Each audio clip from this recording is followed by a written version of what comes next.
Kurt Cobain hated playing Smells Like Teen Spirit. Is this true? Yep. He had just wanted to create a song that sounded like a song by the Pixies, presumably. Where is my mind, but I don't know. He felt that the song was a complete ripoff. He was completely unprepared for the overnight success of the song and the band, and the fact that kids would demand he play the song every concert.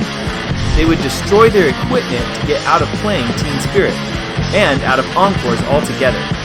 I remember hearing of one concert where the opening act played Teen Spirit, and the fans still demanded that Nirvana play the song. Kurt was pretty bummed. It's safe to say, unless you have your head firmly placed underneath a rather large rock, then you will have some knowledge of Nirvana and their teen angst anthem, Smells Like Teen Spirit. But while the track remains a favorite with all who hear it, in truth, Kurt Cobain never took it seriously from the start.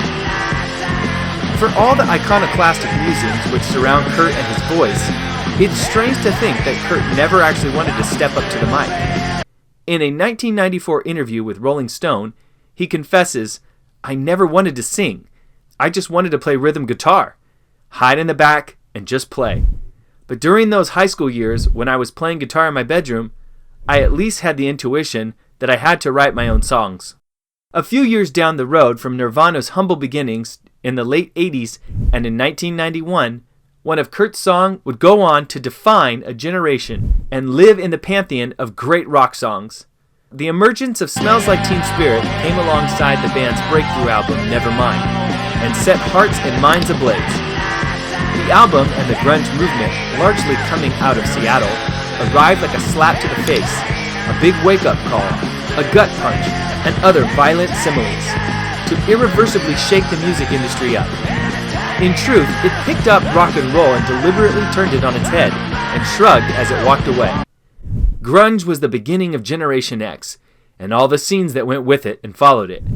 It was the call to arms, the plodding feat of a new youth platoon, and invariably that platoon was accompanied by a marching band playing Nirvana's Smells Like Teen Spirit, as loud as they could. The song was a track that broke down the barriers of rock and showed that, if done correctly, any band could traverse the snooty pop charts and achieve success without compromising their values. This was a concept Kurt struggled to handle. But he eventually stuttered into an understanding of Nirvana's breadth, and new followers telling RS, "I don't have as many judgments about them as I used to. I've come to terms about why they're there and why we're here." But in that same interview, he would highlight just why he held so much disdain for the song, often refusing to play it at live shows. Everyone has focused on that song so much. The reason it gets a big reaction is people have seen it on MTV a million times. It's been pounded into their brains. But I think there are so many other songs that I've written that are as good, if not better than that song. Like Drain You. That's definitely as good as Teen Spirit. I love the lyrics and I never get tired of playing it. Maybe if it was as big as Teen Spirit, I wouldn't like it as much.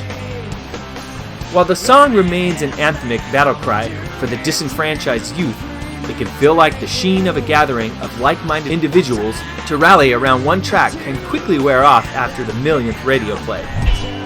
For this writer, it was the song's inclusion on Nicole Kidman and Ewan McGregor's romantic musical Moulin Rouge, which put me over the edge. But maybe we're taking this too seriously. After all, the song was largely written as a joke. Kurt told RS about the writing process. "We've been practicing for about 3 months. We were waiting to sign with DGC, and Dave and I were living in Olympia, and Krist was living in Tacoma. We were driving up to Tacoma every night for practice, trying to write songs. I was trying to write the ultimate pop song. I was basically trying to rip off the Pixies. I have to admit it. When I heard the Pixies for the first time, I connected with that band so heavily I should have been in that band, or at least in a Pixies cover band. We used their sense of dynamics being soft and quiet and then loud and hard. Teen Spirit was such a cliched riff. It was so close to a Boston riff or Louie Louie. When I came up with the guitar part, Krist looked at me and said, 'That is so ridiculous.' I made the band play it for an hour and a half." Even the song's seemingly most profound lyric, "Here we are now, entertain us," was an in-joke on Cobain's behalf. That came from something I used to say every time I used to walk into a party to break the ice. A lot of times when you're standing around with people in a room, It's really boring and uncomfortable. So it was, well, here we are, entertain us. You've invited us here. What started out as a homage to one of his favorite bands was a silly riff and an in-joke as its defining lyric became the grunge anthem to end them all. The sad truth is, the song would become a focal point of hurried meetings, congregating in executive boardrooms, desperate to get an idea of exactly who this Generation X really was. Nirvana became the pinpoint on a mood board.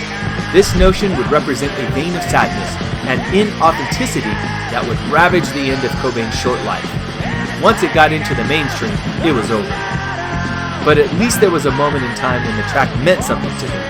Actually, we did have our own thing for a while. For a few years in Seattle, it was the summer of love, and it was so great. To be able to just jump out on top of the crowd with my guitar and be held up and pushed to the back of the room, and then brought back with no harm done to me, it was a celebration of something that no one could put their finger on. So while it's easy to get caught up in the revelry of what is, it has to be admitted a quite fantastic rock song.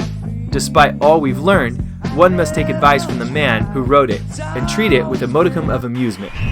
Enjoy it, live with it, let it define you, but never let it define Nirvana. Okay, that's it. Share this video with your friends. Maybe they love Kurt Cobain's music too. I'm sure they will be glad about this video, and we will appreciate your likes. The more of them we get, the more people will be able to see this video, and perhaps will appreciate more. You can watch the other video here on the left side or the right side. Make sure you have subscribed to this channel, and don't forget to hit the notification bell icon so you will be updated on all our new uploads.